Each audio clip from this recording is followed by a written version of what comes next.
So, itong bagong yugto ng Lumuhod Ka sa Lupa, mas intense, mas maraming aabang ang mga bagong characters, and of course, mas maraming interesting na mangyayari sa bawat character na nakilala nyo sa unang yugto ng Lumuhod Ka sa Lupa. Kasi hindi nyo alam kung talagang yun na yun eh. Kahit ako sa character ko, hindi natin alam kung yun na ba talaga yun. Yun nga, Or yung pwede tatanungin siyang, ko. very exciting actually lahat ng characters kasi pwedeng black and white, diba? Black and white, pwedeng maging gray.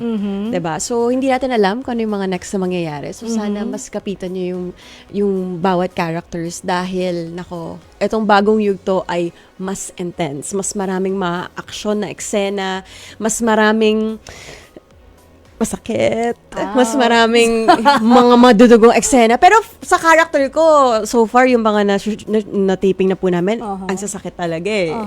Ang sasakit talaga to the point na parang hindi ko na kailangan humugot pa on set or actor's cue. Bakit naramdaman mo na ba siya in real life? Ganon? Yeah, opo. Nung college ako.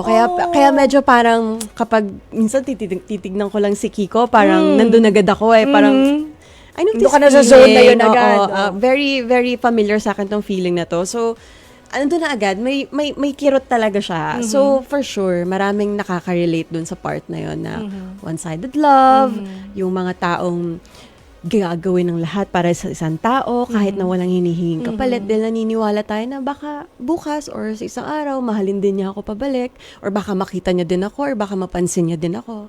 Diba? So, abangan natin yan. So, in real life, are you also a hopeless romantic? Yes! Super, 100% po. Ako yung tipo ng ano talaga, give talaga 100% pagdating sa naniniwala pa ako sa true love. Lalo sa panahon natin ngayon, I guess maraming hindi na naniniwala sa true love. Pero ako, ano kasi ako parang feeling ko old soul ako, parang ganon. So, naniniwala ako sa love letters, naniniwala ako sa yung mga old ways ng pagsuyo sa isang babae, sa pagmamahal sa isang babae, and yan, sa true love. Okay, bago yung next question, medyo may konting commercial break lang tayo. You said na ginawa sa inyo yan ng mga guys when you were in college, diba? Yeah. Nasa na sila ngayon? Nasabi ko na to before sa mga interviews ko. And I guess, hindi naman siya, kasi, happy ako for him, for them, lalo na dun sa unang-una talaga. Kasi, confused siya that time. Pero ngayon, out siya. And I'm so proud of him na nahanap niya yung sarili niya. So, yun. And naintindihan ko, naintindihan ko kung bakit naging ganun siya sa akin before. Siguro mas, sana nalaman ko na mas maaga. Baka natulungan mo pa siya na mag-out, diba? Yun. Yeah, pero Yung no iba? regrets. Yung iba naman, okay naman. May mga natutunan, lahat kasi ng mga relationships ko po, long term. So, iba-iba talaga sila. May mga natutunan ako dahil bata pa ako noon. Or meron din naman na may mga natutunan ako dahil nasa stage ako ng buhay ko na ang pinaprioritize ko talaga is career. So, mas na-realize ko and mas nakita ko kung ano yung dapat unahin, kung ano dapat yung i-prioritize. So, yun. As in, may mga regrets before, pero na-realize ko na kung wala yung mga yung, I don't think maging smart enough ako right now.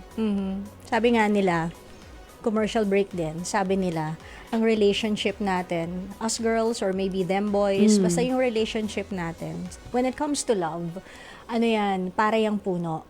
May mga leaves, may branches, may trunk, at may roots. So, the leaves people or the leaves guys, sila yung dumadaan lang at nagpo-fall off sa buhay. They don't really stay that long. 'Di ba? Yung branch at saka yung trunk, ito yung mga nagiging lessons mo in life at nagiging foundation and kung ano yung what you've become because of them. Doon sa mga lessons or aral na napulot mo doon sa love life mo na yon.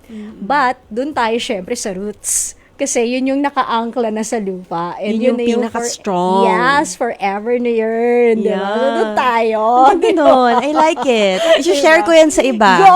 Ang Ah, ganda. diba? Oo, so And ganun I siya. totally agree. Ah, diba? Yeah. So, baka ganon. Eh, di bale, kasi busy ka pa rin naman. So, diba, maybe along the way, tsaka bata ka pa naman. Yeah. How So young. yung mga balak maging roots dyan, hello, baka naman.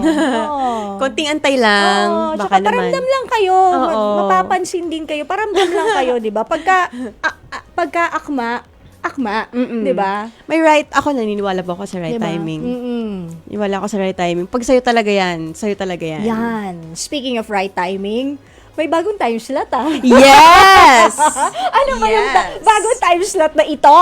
Oh. Kung noon napapanood po kami sa Hapon Champion ngayon, oh my gosh, dahil sa sobrang intense ng suporta ng mga tao, sinubaybayan talaga at kinapitan ng bawat characters, napapanood na po kami. Nag-umpisa na po kanina. Yes, first day 7:30 today, right? p.m. sa Toda Max Primetime 5, kaya maraming salamat po.